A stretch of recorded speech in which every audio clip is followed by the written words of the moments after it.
I was saying just now about the sort of the primal urge or the survival urge that animals really have to almost pay attention to out here. This is a very wild environment where natural competition and natural selection still plays a massive role with how these animals survive.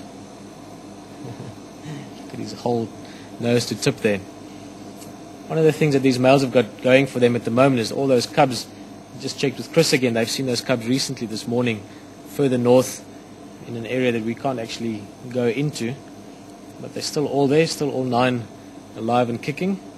So that means that between this guy and his brother, the 2 adult males, they've got 9 young ones now that is directly related to them. It's their offspring.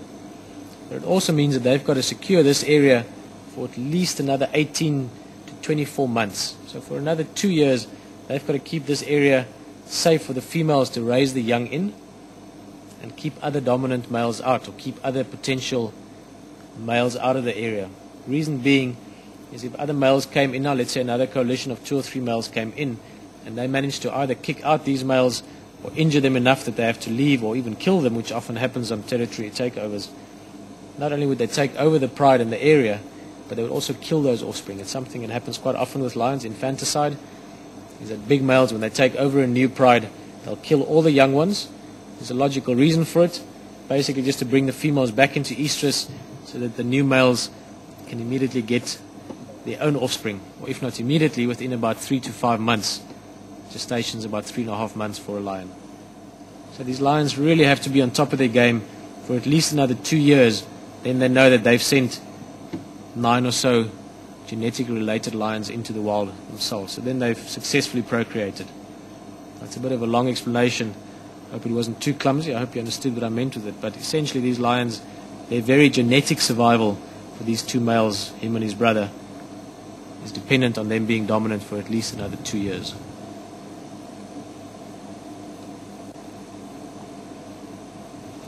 But at the same time, he's a big male lion, and if it's a lazy afternoon and the breeze is cooling you down, why not sleep a little bit?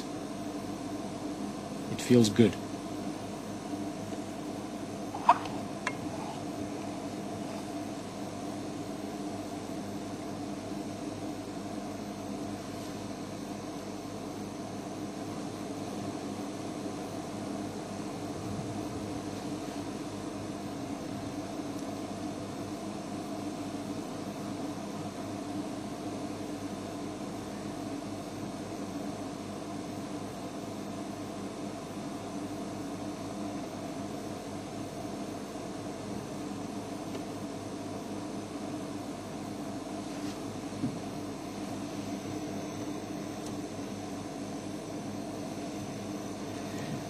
Just while there's lions sleeping, you can have another look around the area. Like I said, this really is one of those perfect patches of bushveld.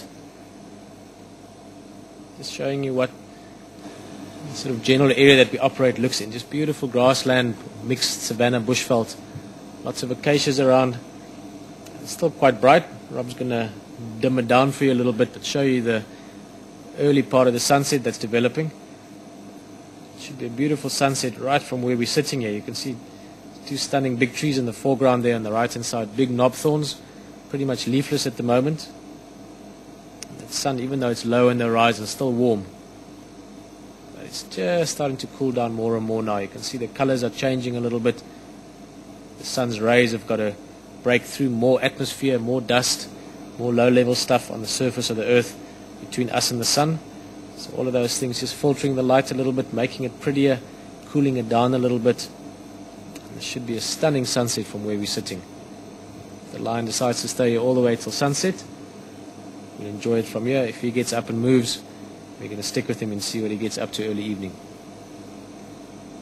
Such a beautiful place out here, it really is. I think it's something that's mostly true for any natural part of the world. If you go to any, it's a long statement. If you go to any beautiful natural space, now personally I feel that the middle of New York City is natural as well. It's just evolved to a place where humans are pretty much dominant in all forms and shapes. But if you go to any wilderness area, any place where nature has been the way it is for a very long period of time, it always is beautiful. And this is just another example of that.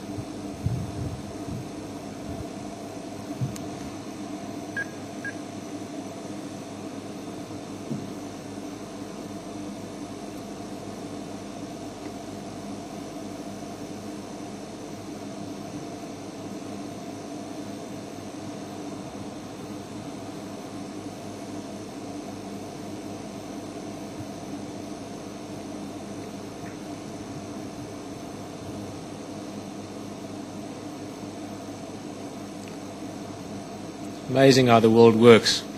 You think of how literally 100% dependent we are on the energy that we're looking at now. If it wasn't for that and about a million other things, it wouldn't have been able for us to sit here now and look at this lion. In some ways directly, the way we harness the energy these days from the sun, but in a more sort of omnipresent way in terms of how the world works. We would be spinning around aimlessly in space if we didn't have the gravitational force of the sun to orbit around, as well as the sun's direct influence on everything on Earth in terms of how things grow, energy that gets converted in different ways. Very lucky thing that we ended up being where we are in the universe. Because by doing so, we can look at the sun, we can sit here with the lion in the beautiful bush, and we can even have technologies available that from different parts of our globe, we can all share the same moment at the same time.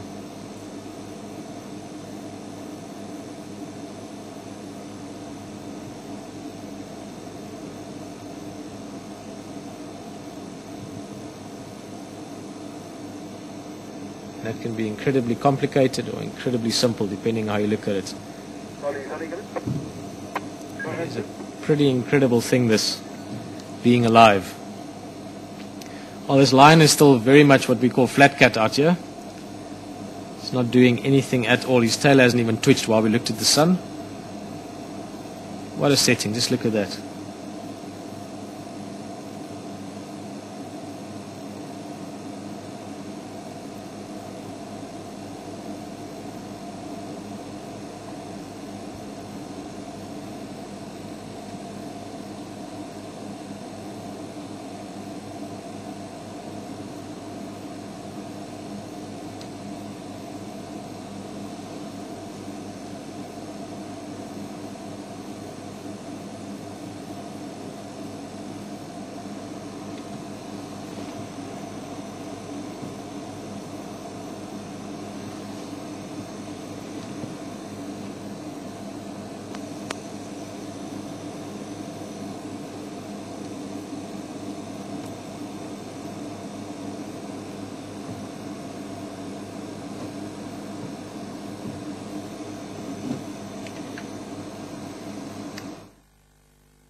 No, I think it was more likely the lion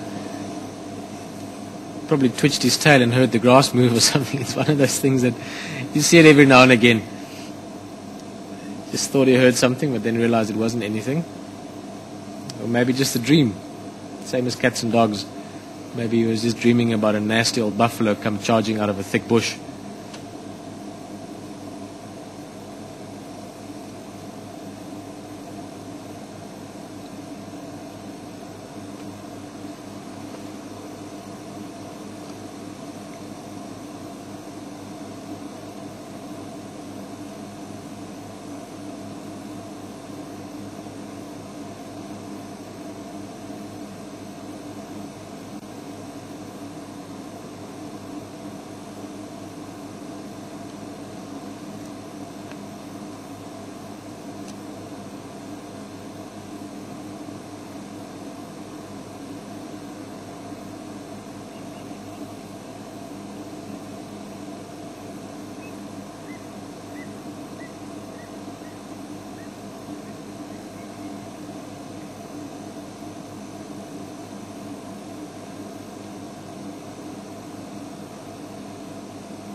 Must be a good feeling to be right at the top of the food chain.